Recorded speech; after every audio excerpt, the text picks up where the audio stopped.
So we're really glad to have you join us here today for what I think will be a really interesting discussion.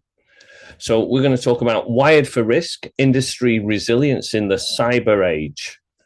The Warwick community, alumni community, is now more than 300,000 people worldwide, and it's an incredible global community like no other.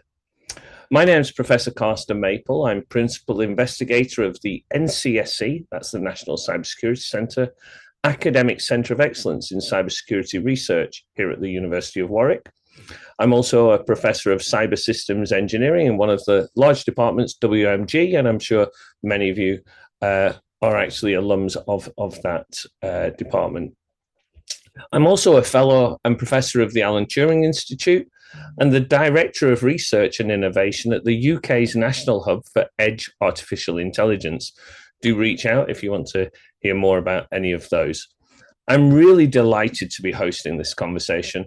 We've got a fantastic hour of discussion ahead, and I invite you to comment and interact within the chat. The webinar will examine how the UK's industrial strategy is integrating cybersecurity to support economic growth. It will also highlight how international counterparts are taking similar steps and the lessons that businesses, communities, and policy leaders worldwide can take to operate more safely and build a resilient, connected future. I'd like to welcome our guests and ask them to say a few words about themselves, beginning with Philomena Lavery. Philomena, can you give an introduction, please?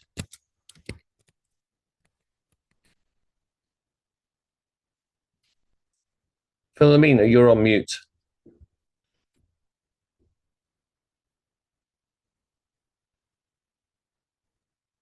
Apologies. So firstly, thank you for inviting me to take part in the webinar. It's always lovely to come back and be part of Warwick. So I have been involved full-time in security for about 15 years now. And then prior to that, I spent nearly 20 years working between an international telecoms company, touching in and out of security, and BAE Systems, and again touching in and out of security. But for the last 10 years, I've been consulting with UK, US, European governments around cyber risk. And then also more recently, for the last 6 years, working as a chief security officer, firstly for a critical infrastructure provider in the UK, National Highways, and then more recently, I've just finished a role with a supplier to critical national infrastructure, AVEVA, which is part of the Schneider Electric Group. I am a female, just for those that need some support in interacting from a visual perspective, about 5'6", so 160 centimetres, blonde hair with glasses. So delighted again to start this seminar. Thank you so much, Philomena. And Philomena, we're joined by Balaji Anbil. Balaji, could you give an introduction, please? Hi, good morning, good afternoon for the participants, and thank you very much, Carsten, for having me. Really nice to get back into the alumni network. And a quick introduction from my end. First, I'm wearing a blue jumper, 5'7", and balding, and glasses, of course. So about me a little bit, probably I often call myself an accidental CISO. 10, 12 years back, as a CTO, I had to take up cyber responsibilities. And since then, both in the public and private sector, have been doing various cybersecurity roles, and the very recent being a principal cyber architect across Ministry of Defense within their defensive cyber operations program. But I sort of come from a very strong data integration background, been in the critical national infrastructure across energy sector. A large part of my time has been in that sector. In parallel, 5 years back, I started off a business called Tenacium DC, which is producing a flagship product on situational awareness and AI native platform. Fortunately, we were ahead of the platform by ahead of the AI advent by 4 years. So we are quite a leader in that space. Good to be here with you all. Thank you. Thank you very much, Balaji. And finally, but no means least, we've got Maita Ortiz Suarez. Could you introduce yourself, please, Maita? Hello, everyone. Good morning, good afternoon, and thank you, Carsten, and to the Alumni Network for having me. It's a pleasure. So my name is Maita. I was at Warwick. I graduated with a degree in chemistry, which I know is pretty unusual for cybersecurity. And then I went on for the route of doing a PhD, again in chemistry, and then decided academia wasn't for me. So I moved on to the cybersecurity world, which really intrigued me because it was kind of always expanding, and I wanted to have a job where I could learn new things every day and kind of be challenged. And I've been doing cybersecurity now for about 9 years, and my job has mainly been on the defensive side. So I kind of get visibility into the attacks that companies are facing, doing analytics, investigation work, and also detections of, how can we detect all these attacks faster, more efficiently, reduce the noise.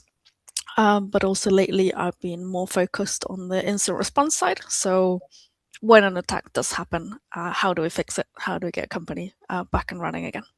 And for those who need a visual description, I am Argentinian.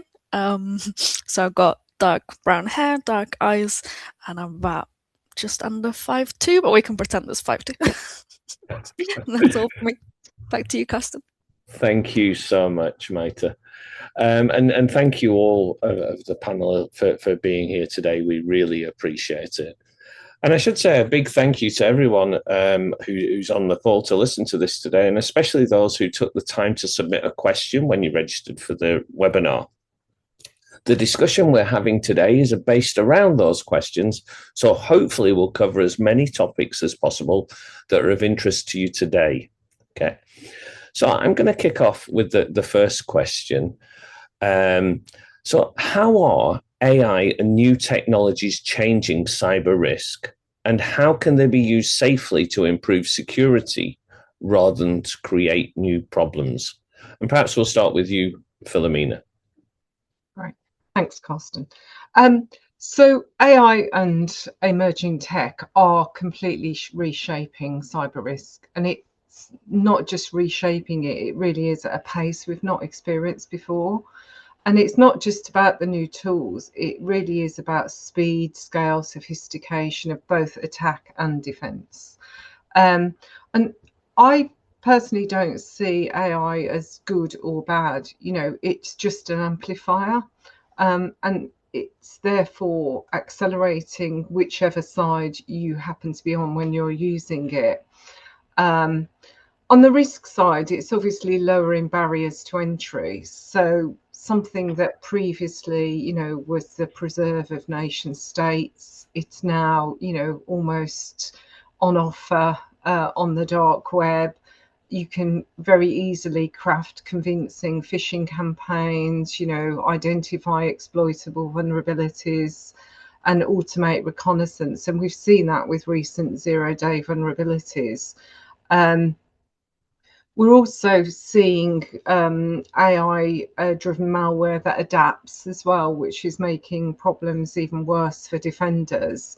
And therefore, traditional signature-based tools aren't really cutting it. So, as companies are and governments are, we are moving more to behavioural analysis as a way of detecting more efficiently.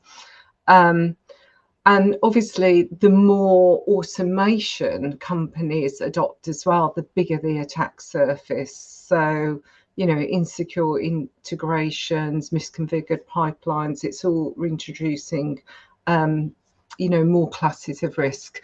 But on the positive side, it's equally transformative.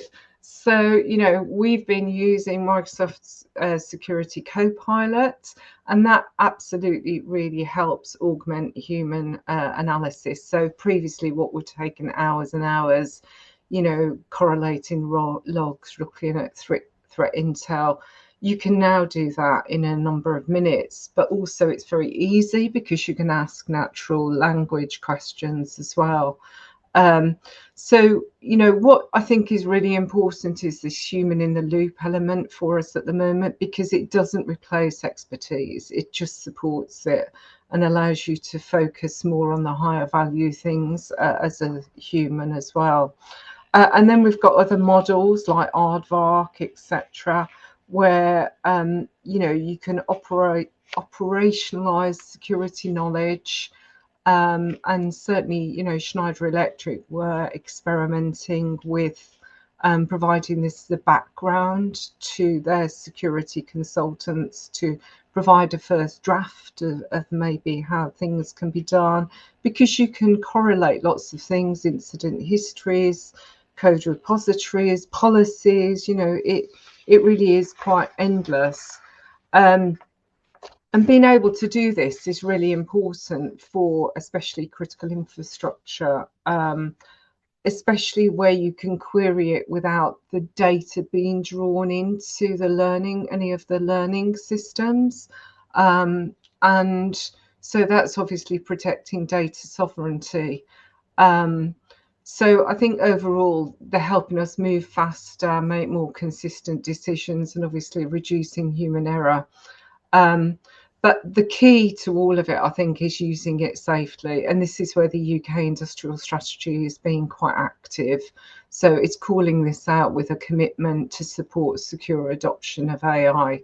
And we need really clear policies on this for data handling, model access, human oversight, because it shouldn't ever be allowed to operate in a black box. Transparency, auditability, the ability to have robust red teaming, I think, is really important.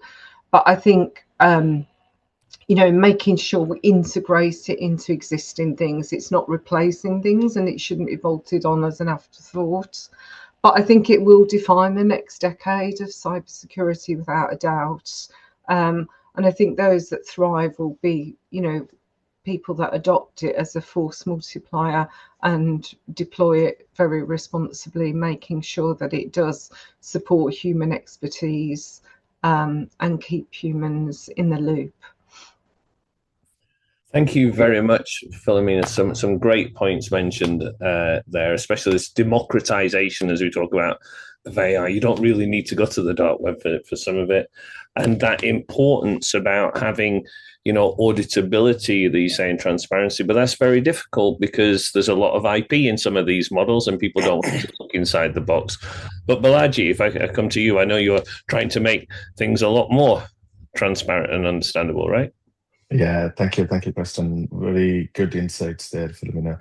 I think if I kind of look back, probably some of my CISO roles, getting clarity on what's the controls that's working today, and given most of the organizations, they are definitely on cloud, but also have a lot of on-prem as well as legacy capabilities. And so trying to get the heads around to sort of one thing first to protect the ongoing, what you call business, but most importantly, how do you plan the next year and the investments for continuing that protection is always been a challenge as a CISO. And then as an architect, I think when I went back to the drawing board like 4 or 5 years back, due to the kind of, let's say, the advent of AI, the platform that we have built quite heavily takes the whole concept that transparency and explainability by design as the two key pillars.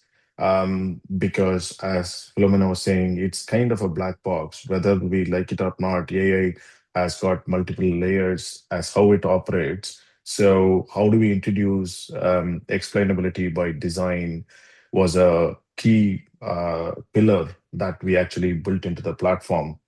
And probably slightly, if I digress to the current viral thing that's going on is Claudebot. Everybody is now talking about Claudebot as a personal thing, right? And somebody was trying to scaremonger me, saying, "Oh, is it going to be a problem?" and all that. I think this is a common thing in cybersecurity, but the relationship that I'm bringing here is our platform, but not only our platform, the approach to design here is what is the context that we are talking about? Because getting today, cybersecurity operators, they are getting at least 10,000 alerts per hour in a medium to large size organization. So it's humanly not possible to triage them. And two-thirds of the analysts, they spend time in actually triaging them, not actually doing actual vulnerability fixes or threat detection, right? So that's kind of the challenge that the current industry is facing today. And so AI has to be the force multiplier. It has to be the supporting capability for us. So if that's the case, then how can our platform, which you can find it out as the just enough data analytics and insights, it operates on this just enough concept. And so how do you get the context around if something goes wrong? And most importantly, what are the constraints that we need to understand both as an operator as well as an executive that, should we want to make changes in our organization? But most importantly, what are the controls do we have? Like, I think over the last few years, whenever I speak to CISOs, I ask them, how many controls, do you know how many controls have you got in your organization from a cybersecurity perspective? None of them can say an actual answer, right? So whereas in our platform, the way that we've designed is, because these things are the ones that's going to keep the protective layers going on.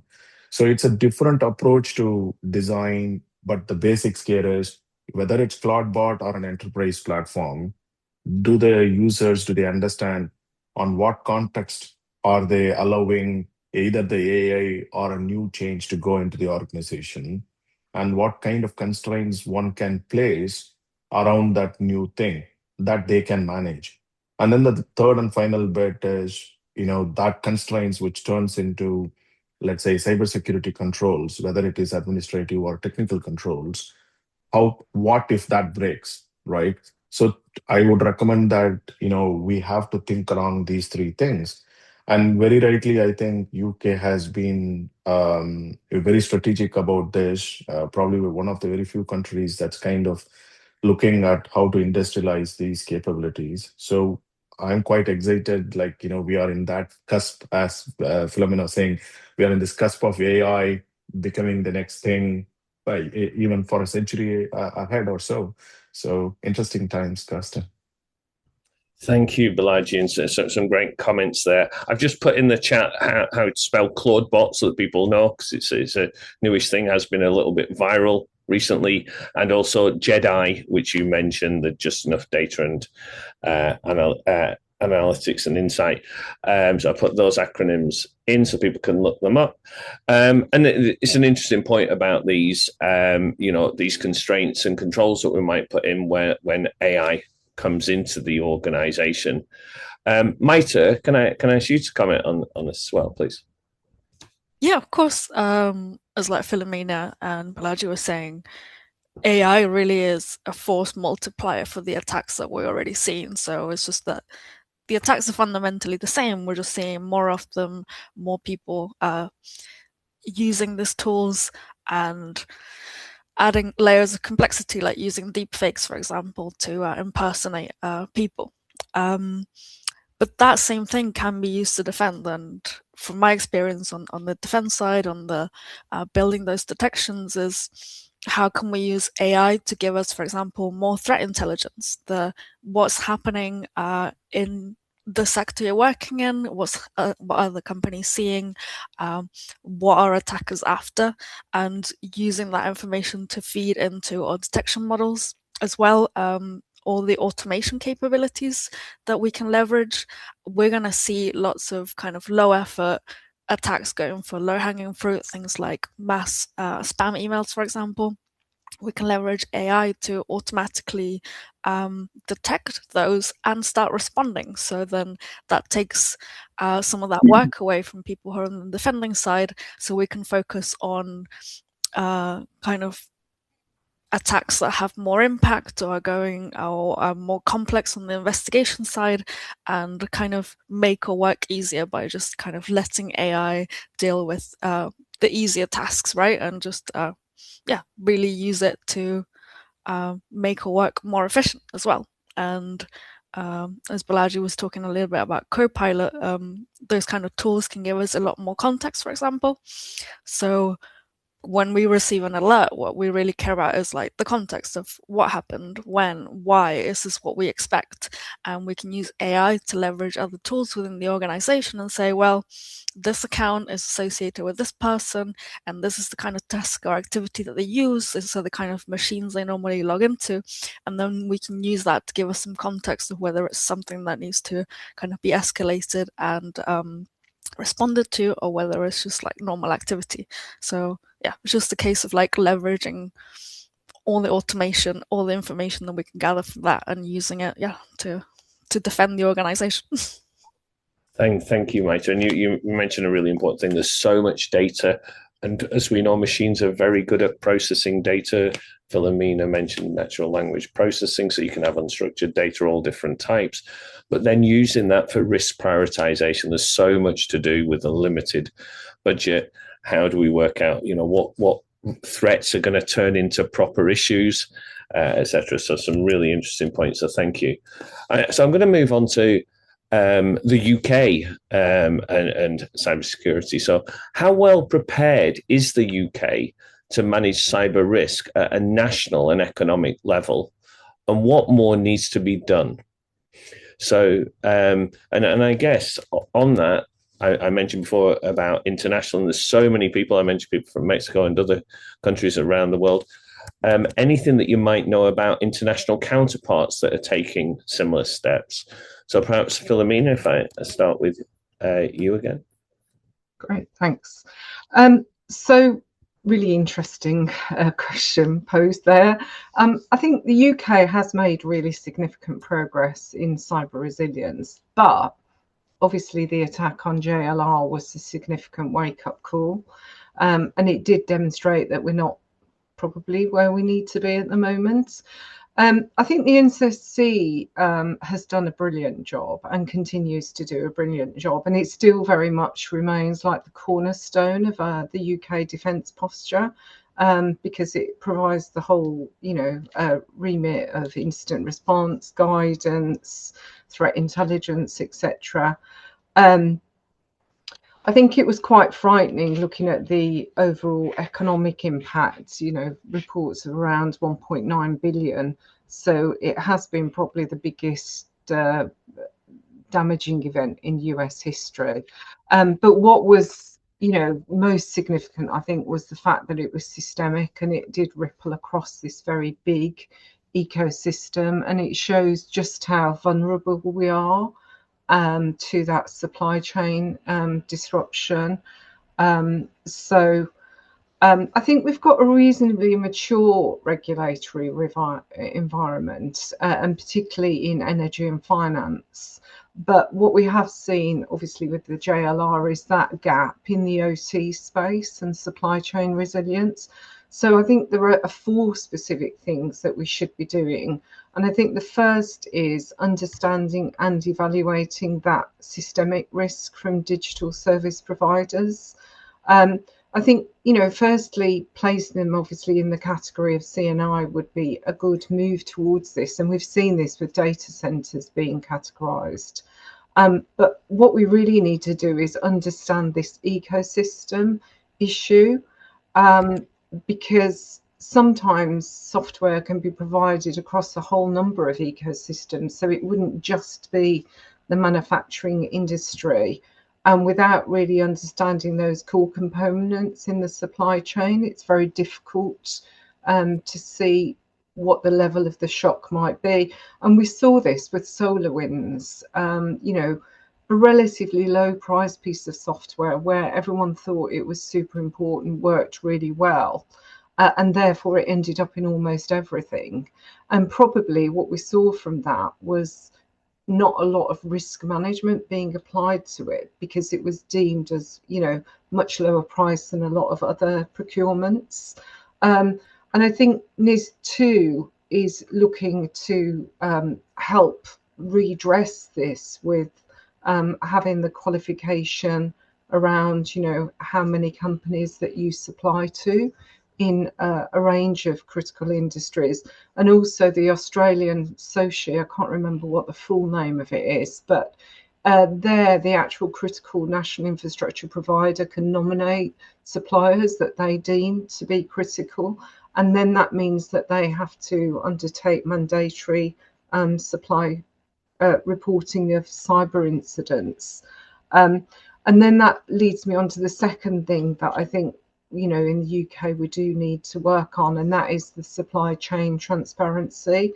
So some kind of mandatory reporting around these critical dependencies, particularly in that OT and the SaaS world, where the more companies use SaaS, the more you get this concentration risk, and that will help, you know, large companies manage their exposure.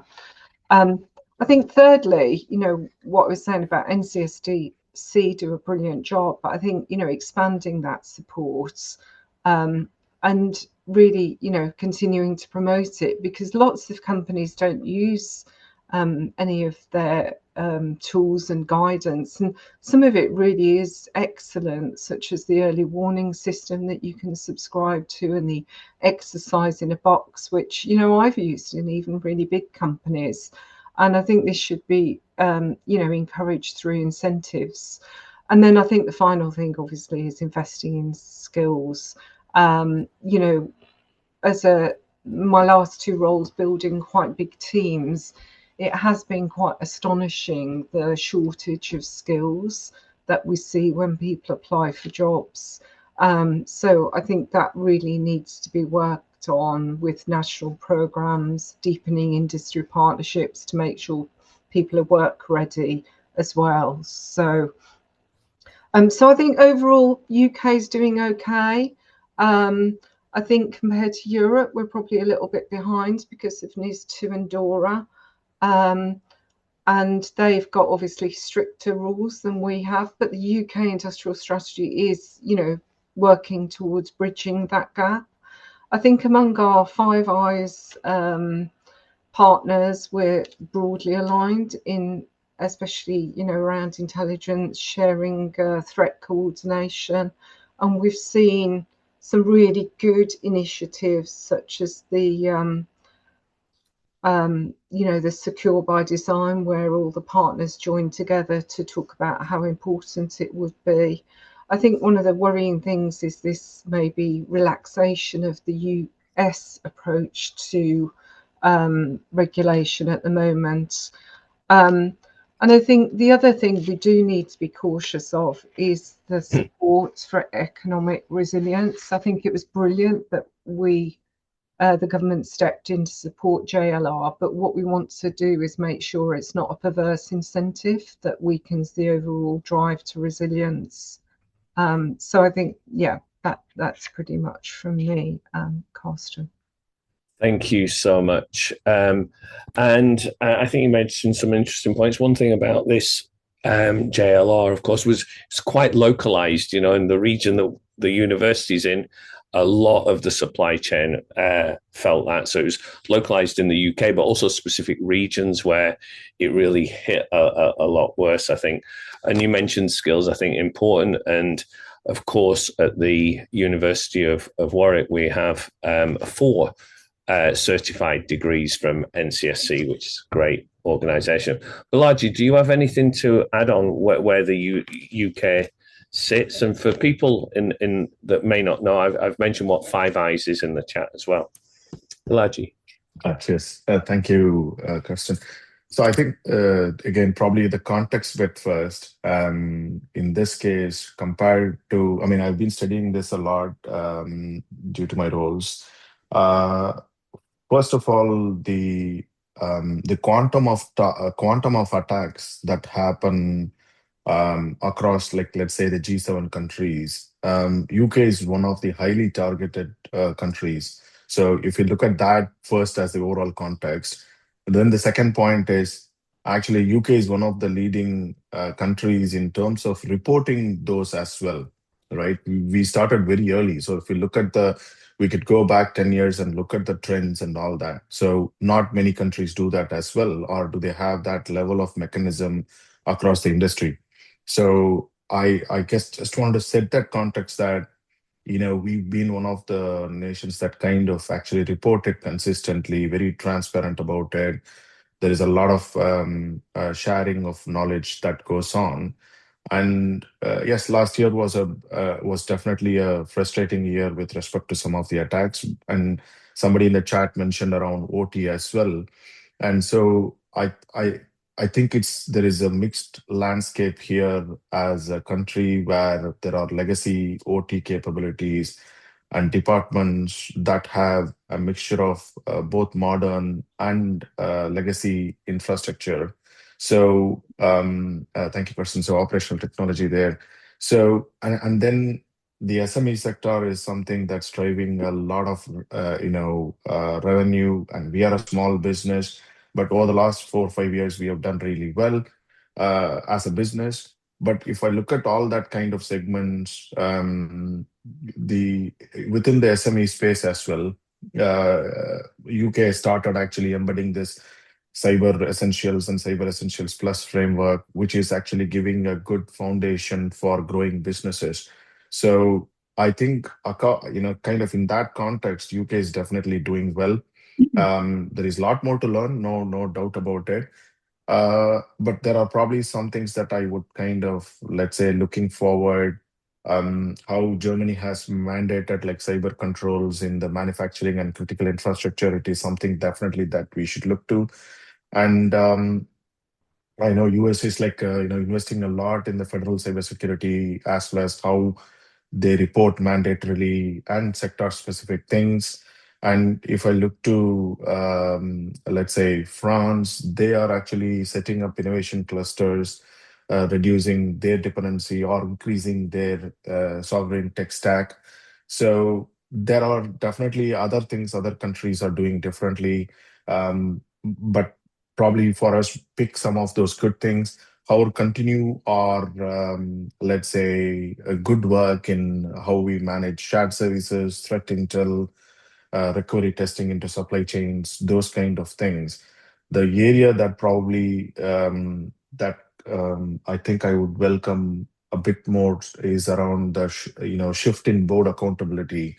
Currently, it's a bit voluntary, but one of our frameworks that we have built into our platform it stands for T5, which is the 5 dimensions of how we quantify risk, and supply chain is one of them. So we do people, data, applications, and business processes, identity and infrastructure, and then the 5th one is supply chain, right? So any organization that uses our platform can qualify and profile risks according to those 5 dimensions.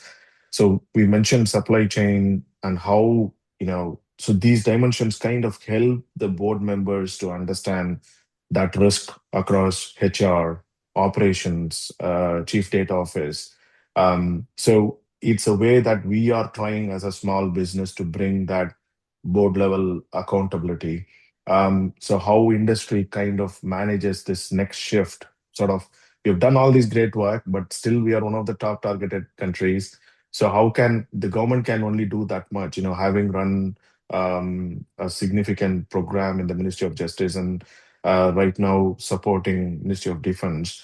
Government's doing a lot. I think the private sector participation also needs to come through, especially from the top team. That's kind of my personal view, but we'll hand it back to you, Carsten.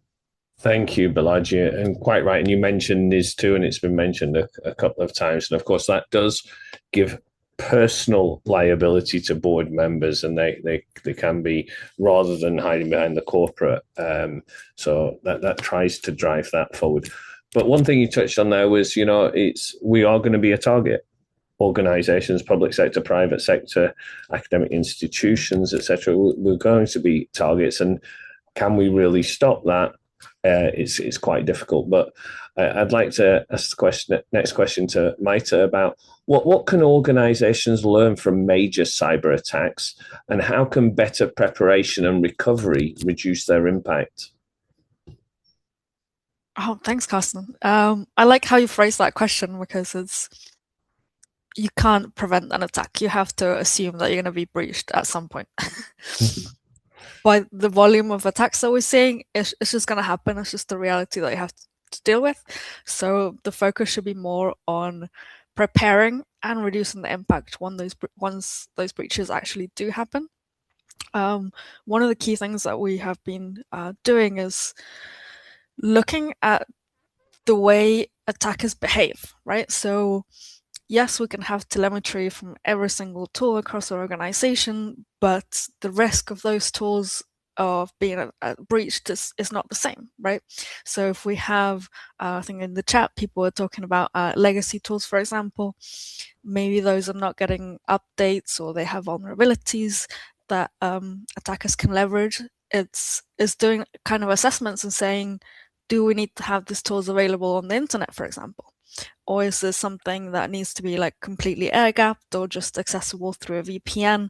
And it's just looking more at the risk and how attackers move across a network, what kind of things they will be searching for, what kind of common tools and techniques that they're using, and how to start detecting those. So simulation exercises are very useful in this, and seeing how do attackers in the wild use the tools that are already in systems, how they exploit vulnerabilities, and just looking at it more from the risk perspective, which I think the insurance industry is doing quite well these days, because of course they don't want to pay out for ransomware, which is fair enough, and is kind of looking at that. Do we have the bare minimum controls, things like two-factor authentication? Have we locked down our accounts? Are we using the least amount of privilege where we can? And if those things do get breached, what can we do to contain that? But also on the other side is the resiliency of, I think, the attack against Marks and Spencer, for example. One of the issues that they had was with payroll. Setting up payroll was from scratch, essentially, or people that need to come in and deal with this incident, and you don't know if you're able to pay them. It's does that payroll system need to be on the normal network? Should it be segmented?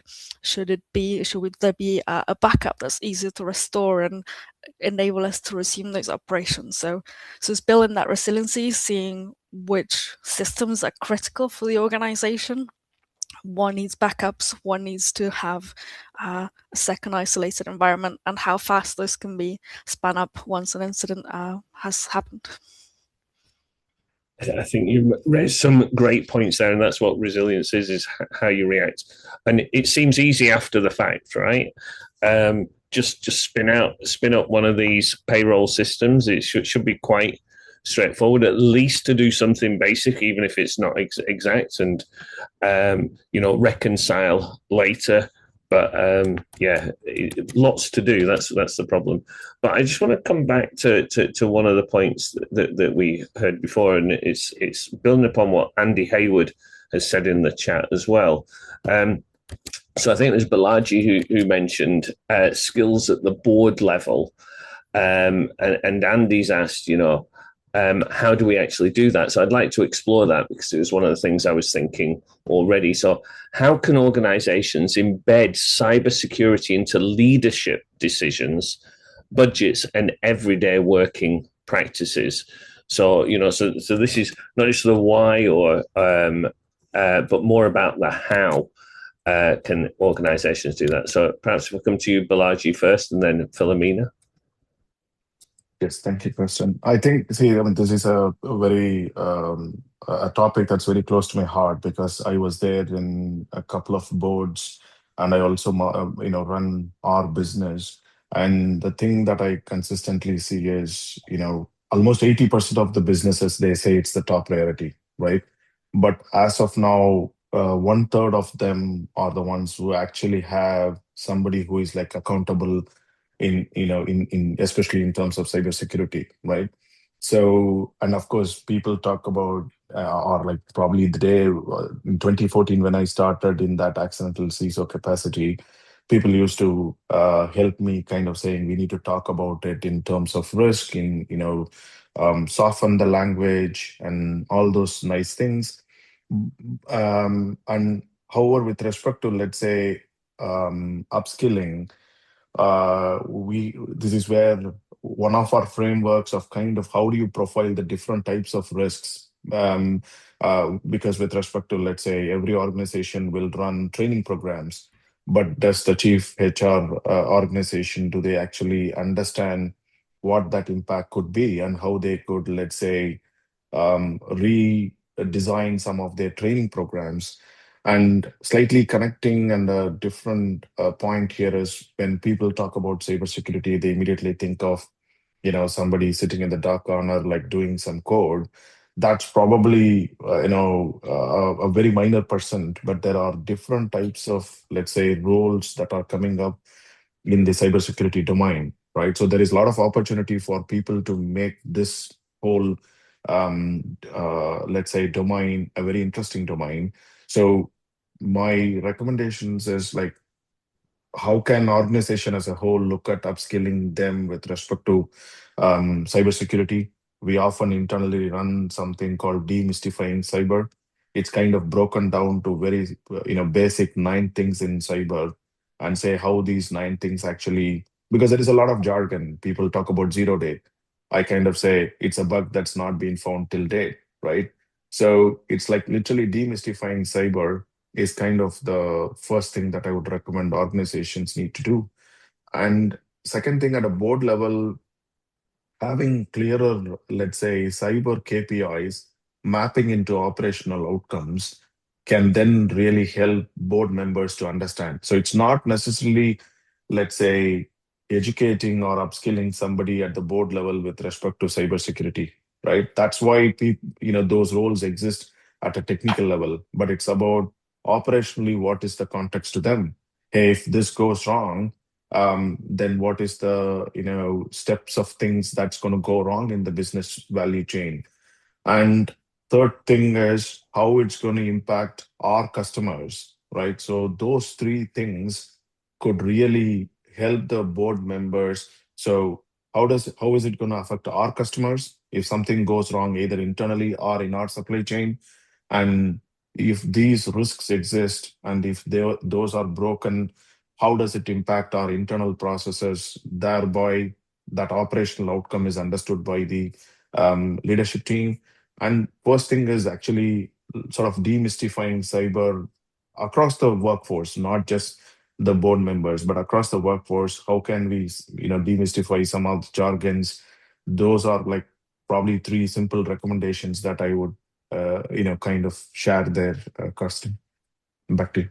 Thank you, Balaji. And it's interesting because you're right. People have different roles on the board. I've advised many boards and been asked, how much do I need to educate the leadership team? And the answer I basically give is, you need to know enough to be able to listen to, understand, and challenge your CISO, but you don't need to be the expert. That's somebody else's job. But that level across the organization, depending on your role, can be important. Philomena, do you have anything to add with your experience of this issue?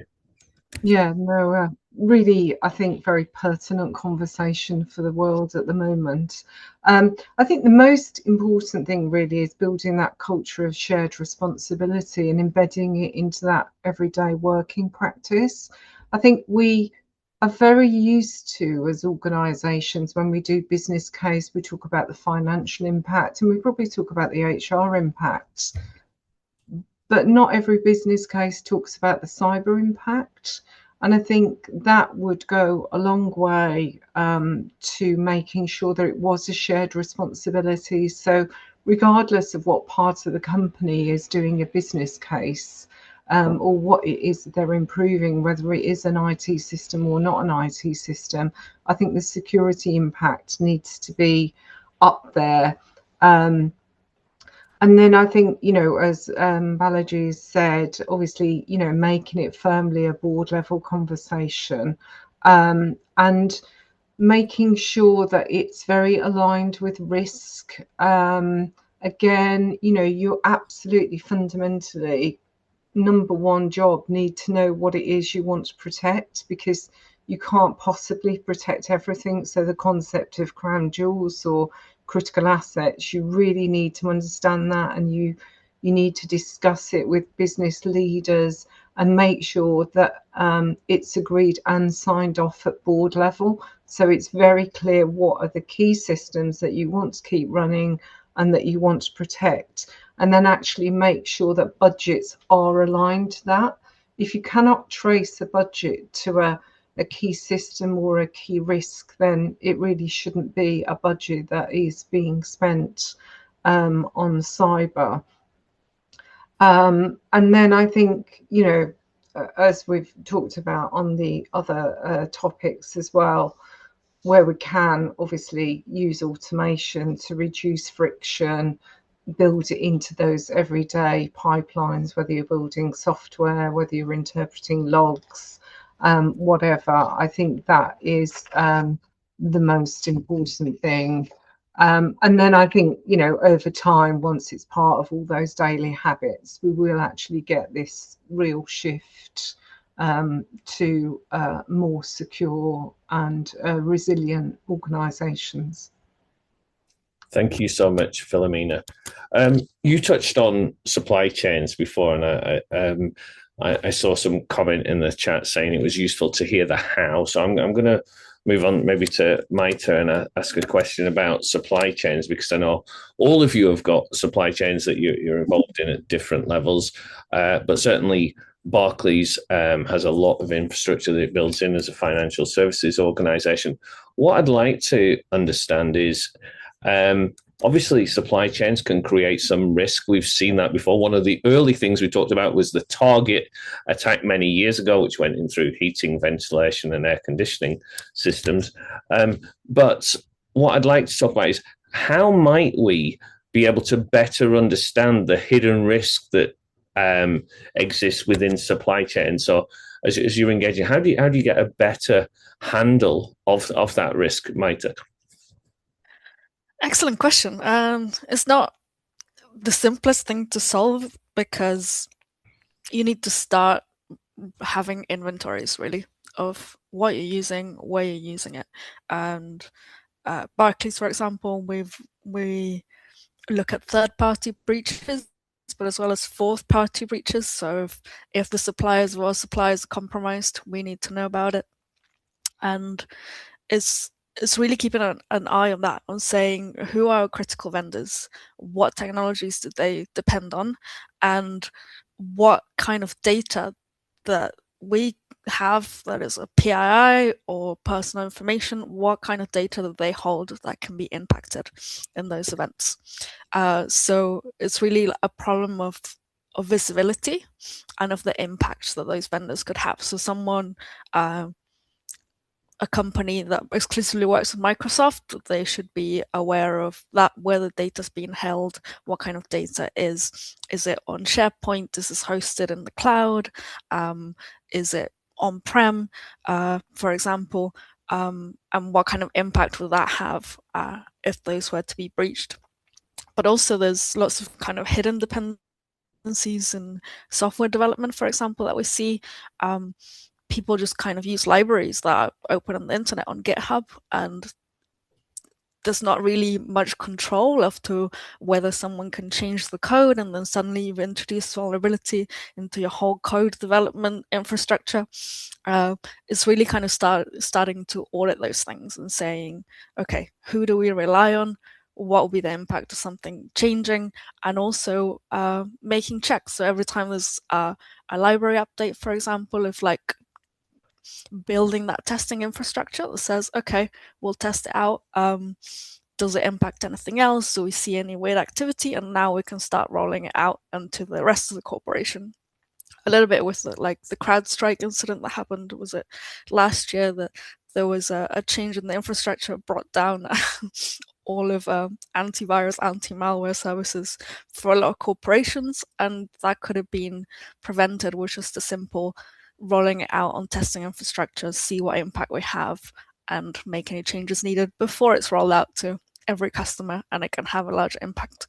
So yeah, making sure that you know your environment, what you're working with, and that you're aware of the risks that each one of those components is bringing in, which is a lot more complex than it sounds. It's a lot of work. It is, and you mentioned there about inventory. The number of people who don't know what they've got in their inventory is surprising, and what and where you're using it. And of course, it makes me think of something that was brought in the US, not too much in the UK, but SBOMs, the software bill of material, for example, and we're having other bill of materials, all designed to create more of this visibility. And Balaji, I know that you've been interested in creating better visibility of where assets are, etc. Do you want to talk us a bit through that, and maybe give us, in the context of supply chains, how somebody can try and get a better understanding of compliance and risks within a distributed ecosystem? Thank you, Carsten. See, I think with visibility, definitely the ability to, let's say, control the responses, what Maite was saying earlier around how you run the test infrastructure, understand it, and then roll out your responses. If we just like lean on that, right? Understanding that kind of thing around supply chain, it's essentially, even though it is an activity that could be done under the cybersecurity perspective, in the concept of resilience, it's a very important thing that the big businesses, if they do it, they're not only going to get clarity on cybersecurity controls, but like probably their own operational resilience, what let's say what do you call operational value that they can get in terms of, let's say, revenue leakage or billing opportunities. So there could be multiple things that could come out of it. I'm just trying to, let's say, entice here, if there are any colleagues from operations to sort of say, from business operations, that doing that kind of dependency mapping and understanding where the bottleneck lies in their supply chain is not only going to help cybersecurity, but their overall business operations. And this is where, like in our platform, how we look at mapping dependencies, how much of that is on supply chain. And typically, this is one of the most, let's say, voluminous as well as a distributed job that a business has to do. So, and this is where we talk about just enough data analytics and insight. So how do you, and today you could do a lot of data, unlike 5 years, there was like actually some practical constraints there at the storage layer. But now I think with the level of GPUs and the things could be executed differently. So how we have designed in the platform is, first thing, how do we continue the operations, right? So irrespective of something happens, how can we reduce the blast radius and continue that, right? That's the key, let's say, design principle that I discuss when I'm with CISOs or C-suite member to sort of say, how do you understand the blast radius, which that then helps to say, if let's say some point is let's say it's being attacked and somehow the breach happens, how can you contain the blast radius, right? And that then starts actually working out. First of all, for that we need that visibility, right, to understand where are the weak points generally in the estate, and more importantly in the supply chain. And then if there is something that happens, how can you control that within that supply chain so that it doesn't kind of hit the mainline operations, right? So that's kind of, let's say, at a big, this is a huge topic on its own, but probably at the big handfuls, if you're able to understand the blast radius in our supply chain key parts, then that can help the parent organization to contain those repercussions. So probably I'll leave it at that, at the big handfuls. Happy to engage offline. Thank you. Thank you. We're vastly running out of time very quickly. So I'm going to give just about 30 seconds to maximum of a minute to each of you, just as before I wrap up this. And I'll start with Philomena, just to cover one thing, because we've covered so much. What's the one thing that you've heard that you really want to highlight? Everyone should remember this is a key takeaway, or something that we haven't yet mentioned, but short and sharp. And then I'll come to Maita, and then I'll come to Balaji. Philomena. Yeah, I think understand your supply chain. Wow, yeah, that's absolutely the thing that we've just ended on, and of course you've had plenty of those when you were at National Highways, right? So had to do that. Thank you, Maita. I think echoing what Helena said in the chat, everyone should be an ambassador for cyber awareness. Cybersecurity starts at home with understanding where your personal data is, what you would have to do in the event that you lost your phone, for example. It's just it's having that mindset of each individual that would help us protect everyone overall. Yeah, in fact, I did some work for a major bank in the UK, and their cyber education, I was involved in that, some contracting work for Warwick. We were doing some work for them, but they were really highlighting the importance about being secure at home, which actually employees enjoyed that kind of thing because they were worried themselves, but how they could see the direct benefit to the organization. And over to you, Balaji, for your last words and piece of advice. So my 2 cents is understand the context, understand the constraints that you can play on whichever capability you buy as an end user or as an organization. And then the third thing is, what if the controls that you deploy break, right? So those 3 C's, and this is what we recommend as a business, right? Our tagline is clarity from complexity. So understand those 3 things, then clarity will emerge for you, right? So that's kind of a little bit adding about our business, but those 3 C's are what I would give as takeaway.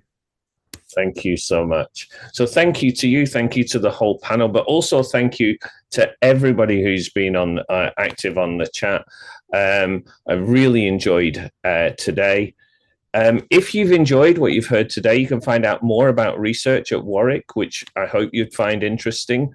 In fact, of course, I mentioned the Academic Centre of Excellence in cybersecurity research. We continue to conduct world-leading cyber, physical, and digital infrastructure research across a range of different verticals, including transport systems, future cities, defence, health, and finance. We have a strong engagement with government and industry, partnering with some of the massive organisations you've heard and some of those on this call as well. And we look at both the technical and the human aspects of cybersecurity. And we heard about that from Philomena earlier, saying how we have to make sure that we interact well. We really want to translate academic research into real-world solutions. I mentioned some of the engagements we've had. But in terms of you going forward, I do hope that you can share the recording. The webinar has been recorded and will be sent to you afterwards by email. So please do share it onwards with your networks. There is a survey that you'll have heard about in the chat. So please, we'd really be grateful if you could spend a few minutes to complete that survey. And finally, please stay connected with us. There is a Scan Me QR code that you can see just there. So scan that. Update any details, find out about upcoming events, and engage with us through our socials. Thank you again to everybody for joining us, and we look forward to seeing you next time. Have a great rest of the day wherever you are.